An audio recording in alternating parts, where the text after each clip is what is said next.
Добър ден! Специално обращение към двамата ми последователи. Hello! Аз се казвам Йоана, накратко Йоанка. По-скоро надълго де, ама да.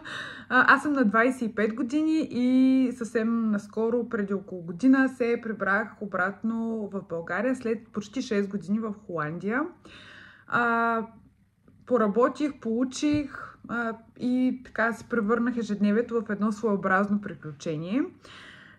Реших да стартирам този канал, защото смятам, че е много трудно да стартираш живота си от, да се каже, твърдата нула, прибирайки се от чужбина, и знам, че има страшно много хора, които са изпаднали в същата ситуация, защото контактите не са същите, хората не са същите, работната среда е много различна, ежедневието е много различно, особено за хора като мен, които се прибират в родния си град, в моя случай Стара Загора, това може да е едно страхотно предизвикателство от гледна точка на адаптация.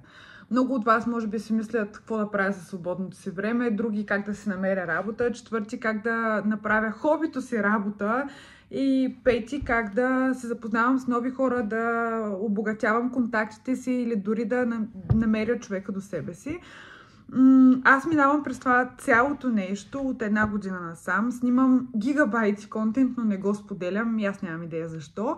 И днес абсолютно в един такъв нормален съботен ден реших, че ще седна, ще снимам това интро за канала и просто ще започна да качвам полезно съдържание, което да помогне на хора като мен, които минават през тази огромна и много съществена промяна. Предстои да ви споделям кадри от моето ежедневие, кадри от моята работа. Аз не знам дали го споменах, мисля, че не съм, но аз се занимавам с организация на корпоративни събития, в свободното си време като хоби организирам лични събития.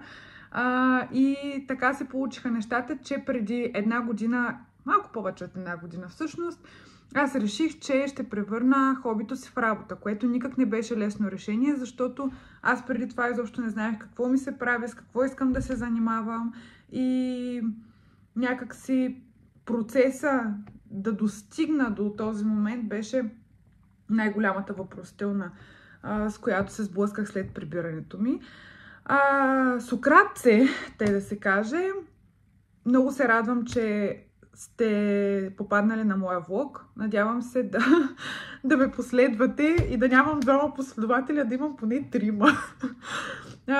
Предстои да разбираме много повече едни за други и съответно аз да се нагаждам към това, което вие като аудитория бихте искали да чуете.